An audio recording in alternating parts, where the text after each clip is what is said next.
Tɛnɛ janvier kalo tile 4 san 2021 aw minnu sɔgɔlen b'an an ka foli b'aw ye fo aw sigiyɔrɔ la. Furancɛla fanga député bulo biro sigi kɛra ni aw ka kunnafoni kɛnɛ sigilen.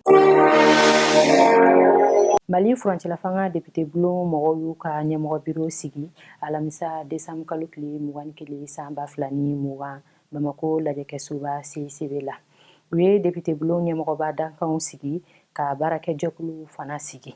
Député bulo ɲɛmɔgɔ jɛkulu min jaabira député 115 la kɛnɛ kan 73 sɔnna o ma 36 ma sɔn 6 ka wote kɛcogo ma ɲɛ o jaabiw ma jate.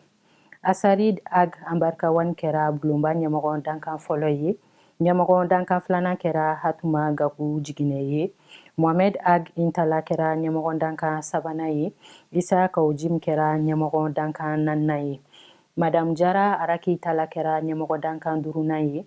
Ka Amidou Traoré kɛ ɲɛmɔgɔ dankan wɔɔrɔnan ye. Bulonba secrétaire général fɔlɔ kɛra Amadou Mayiga ye. Filanan kɛra Nu Sari ye.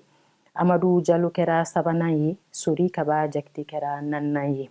Abibatu Naɲuman Traoré kɛra secrétaire duurunan ye. Ka Umu Sanogo kɛ secrétaire wɔɔrɔnan ye.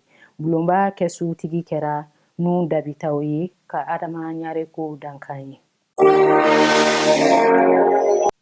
Ministre ɲɛmɔgɔ Modibo Keita fatura.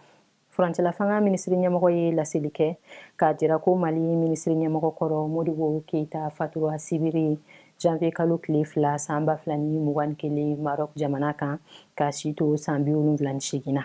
Jamana ɲɛmɔgɔw ye tasibila kɛ ka ɲɛsi a ma ka foli ni duwawudon kɛ a ka denbaya la. Modibo Keita kɛra ministre ɲɛmɔgɔ ye jamanakuntigi IBK ka fanga kɔnɔ k'a daminɛ san 2015 janvier kalo la ka se 2017 avril kalo ma. An bɛ dugawu kɛ Ala ka dayɔrɔ sumaya.